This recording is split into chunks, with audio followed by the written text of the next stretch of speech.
Este é o segundo bloco deste Alerj Debate, no qual estamos com a deputada federal Cida Diogo e com a juíza da 9ª Vara de Família, Regina Fábregas, falando da guarda compartilhada dos filhos de pais separados.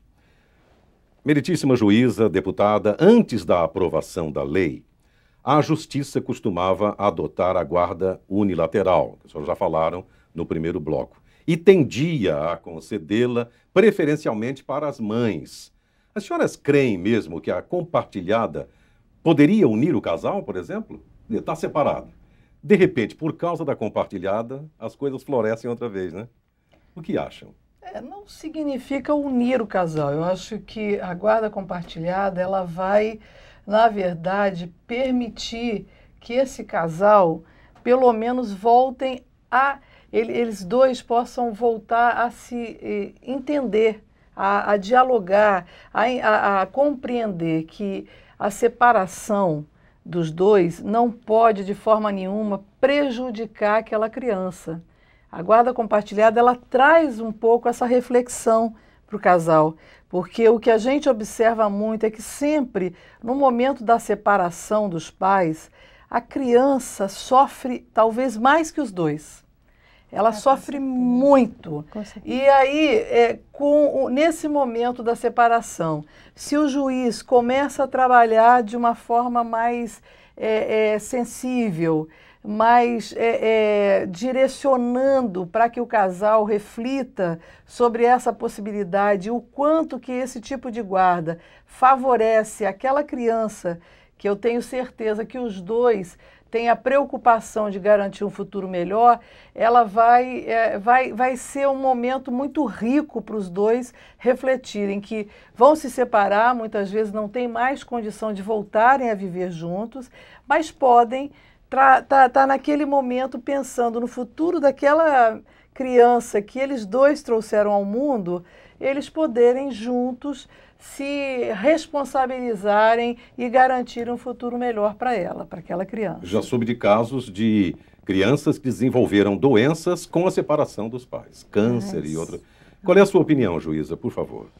Eu acho que pelaquela briga que existe, é muito difícil falar se eles vão voltar a ter um bom relacionamento. Isso, de certa forma, pode até acirrar, porque eu queria aquele colégio e não, vai ser outro, mas o que vai favorecer, de certa forma, é que aquela independência, aquela vontade que tinha, aquela determinação, não vou botar naquele colégio, não vou botar nesse, vai ser como eu quero, isso vai acabar. Então ela vai ter que ceder, de toda forma ela vai ter que ceder em relação a essa postura, já que ela sabe que agora tem ali o juiz, o promotor, uma equipe que ela vai ter que se colocar explicando as razões dela. Por que que não quer? Não é um simples, não vai ter aquela autonomia para que decida dessa forma. Então ela... Para se ter uma ideia, tem casos que nem o que não está com a guarda definitiva da criança, é permitido a ele ou a ela, às vezes também a guarda fica com o pai. Hoje ainda temos alguns casos, é lógico, é um percentual bem menor, mas ainda temos alguns pais que ficam com a guarda e não a mãe. Mas aquele que fica com a guarda hoje, por um processo cultural já introjetado, nem o direito de ir à escola para acompanhar o boletim da criança, o outro muitas vezes é permitido. Não pode se aproximar. É dado a orientação na escola de que o outro não pode buscar o filho, de que o outro não pode procurar a professora para saber como ele está se desenvolvendo, porque acaba virando uma coisa de... uma competição entre os dois. E de poder, que a criança se tornou uma propriedade do que está com a guarda. Então, como é minha propriedade, eu não vou permitir o outro chegar perto, o outro saber como ele está vivendo. Então, é muito ruim para essa criança. A criança sofre demais esses casos de alterações de comportamento.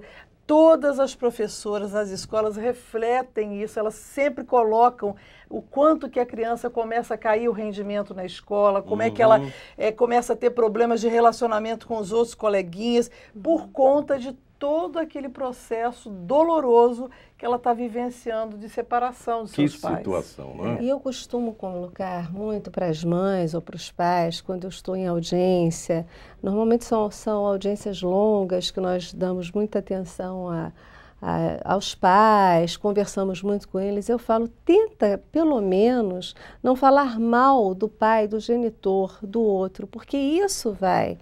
Você está prejudicando seu próprio filho, porque ninguém gosta que fale mal de pai nem de mãe, por maior que seja. Se a senhora não sabe, que a senhora, ao invés de tá com raiva do pai ou da mãe, ao invés de estar prejudicando o pai ou a mãe, não, está prejudicando seu próprio filho.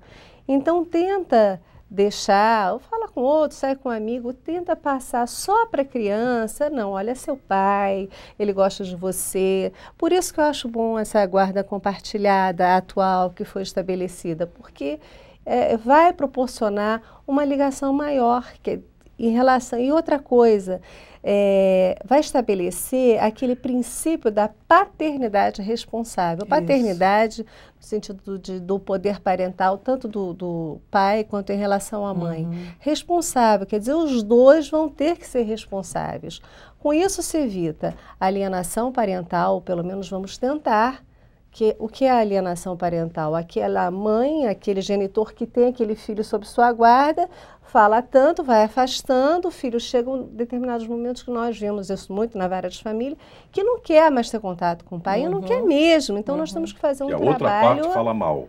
Que a outra parte fala mal. Então ele cria, às vezes, verdadeira aversão. Eu tive casos de crianças que eu tentei com psicólogos, etc., e que tomam verdadeira aversão.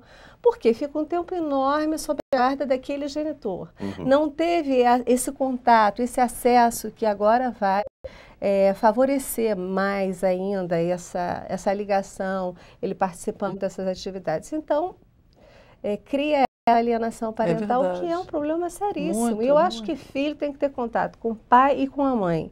Eu sempre brinco com as mães, né, lá nas audiências com crianças, assim, eu sei que a senhora acha que é um pouquinho mais, porque a mãe, mas isso é uma criança de tenra idade, muito pequenininha. Eu acho que isso é um ponto que favorecer muito. E tem outro lado da moeda, que é o abandono moral. São aqueles pais que colocam o filho no mundo e não querem saber, seguem a vida em frente. Eu não estou falando nem do lado... Não querem ter trabalho. Não querem ter trabalho, se responsabilizar, exato. Eu não digo nem do lado financeiro não. Que não dá atenção, que não dá carinho, eu tenho que trabalhar, etc. Ele não faz nem por mal, não tem consciência. Né? Por isso que é a paternidade responsável. Perfeito. Vamos então caminhando para um outro pequeno intervalo e continuaremos em seguida.